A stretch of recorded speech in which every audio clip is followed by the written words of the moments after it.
වැඩක් වගේ නේද? මට ඇහුණා ඔබ වැඩක් මටත් මාර කෙලියක් උනේ බං මාත් මේ පොඩි වැඩක් කර කර ඉන්නේද්දි බං මේ ඩ්‍රිල් එක එකපාරටම වැඩ කරන්නේ නැතුව ගියා බං. මොකද්ද පොඩි ගඳකුත් ආවා. මට මේක පොඩ්ඩක් බලලා දීහන්කෝ බං. යන්න බලන්න එනවා. ඔබත් මොකක් හරි උස්සන් යනවාදී වැඩක් කරනකොට මොකක් හරි කබලා. ඉතින් කියපන්කෝ. කොහොමද අවුරුද්ද හොඳයිද? ඈ? මම අප්පුවාමි අයියේ වෙනදා වගේම තමයි ඉතින් අවුරුද්ද. ඔබ මොකද්ද මේ කරන්නේ මේ වැඩක්ද මොකක් හරි ලොකු? මේ දෙයක් කියලා වැඩක් නෑ බං. මේකේ මලකට පොඩ්ඩක් සූල්ලි වෙලා පයිමර පොඩ්ඩක් අතුල්ලා දැම්ම.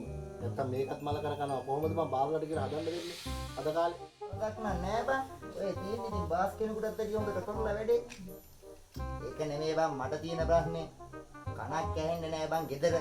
අර පල්ලෙහා ගෙදර කිරිනේස්ගේ කොල්ලන්ගෙන් හැමදාම පාටි. මේක නම් මට එපා වෙලා තියෙන්නේ බං. හැමදාම මේ කාටවත් එහෙම මේ පාටි දාන්න නම් මම දුන්නොත් වැඩක් පළක් කරගන්න වෙලාවක් නෑ. අයින්දක පිළිදි කොහොමද බං වැඩ කරලා ඉන්න නිදාගන්නේ? මං කියන්නේ අප්පුවාමි අයියේ. අර කරාබු දෙකක් දාලා ඉන්න කොල්ලෙක් ඉන්නව නේද පොඩි කොළු කැටියා. ඕක මහ එපා කරපු කොල්ලා. ඕක තමයි සේරම කරන්නේ කට්ටිය ගෙන්නගෙන. ඕක ගමේ තියෙන සේරම මද්ද්‍රව්‍ය ටික ගහනවා බං. ගහනවා මදියට ගේනවා. ගෙනල්ලා ගමේ ඉන්න පොඩි උන් ටික සේරටම ඕක ඔය ටික පුරුදු කරනවනේ. ඒ මගුලත් හරිද? මේක තරම් පළ. උඹ ඉතින් ඔය කියන එක මම මේ පොඩි කොල්ලෙන්ද බං ඔය කියන්නේ.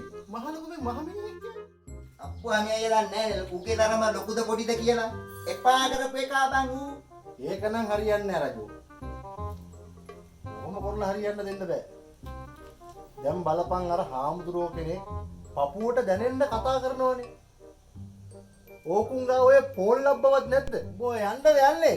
මේ වරෙන් මේ කහට පොඩ්ඩක් බීලා යන්න. මේ වරෙන්. උඹ ඉතින් කතා කරපුවාම එන්නේ නැතුව ඉන්නත් බෑනේ බං. ඕකුන්ට මොන බනද අප්පුවාමි අයියේ? දැන් ඕකුන් තේරම ටික සීතලට හුරු වෙලා ඉන්නේ බං. ඒක නම් මරු බං මාත් හරි මහන්සියෙන් හිටියේ. කහටක දීපන්. කොල්ලෝ ඕමේ ලයිට් එක දාපන්. ඕක නම් විස බීජය සුමනේ. ගම් වල කොල්ලෙකුට කෙල්ලෙක්වත් කසාද බඳින්න හම්බෙන්නේ නැහැ.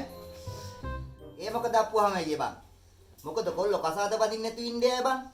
උනුත් කියලා කසාද බඳින්න එපා. එහෙම නෙමෙයි යකෝ මං කිව්වේ. ඕකුන්ට ඊළඟට කසාද බඳලා ගෑනු ගෙනල්ලා අල්ලපු ගෙදර උන්ට තමයි බෙන්න වෙන්නේ. උන්ගේ ඇගේ පතේ හයිහත් තියන්න නැතුව යනවනේ. ඒකයි බෑව බං. මමත් ඕක දැනගත්තේ බං අපේ ගෙදර උන්දට බේත් ගන්න ඉස්පිරිතාලේ ගියා.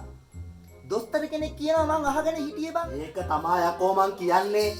ඔය ජහජරාව බීලා නැතුව යන්නේ අපේ උන් යකෝ. හැබැයි බං.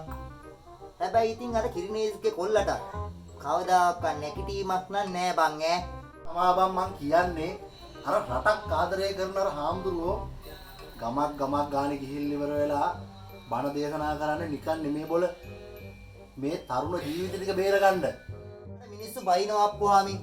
ඔව්ව බණද කියලා. තුමනේ අපේ කාලකන්ණින්ගේ හැටිනේ.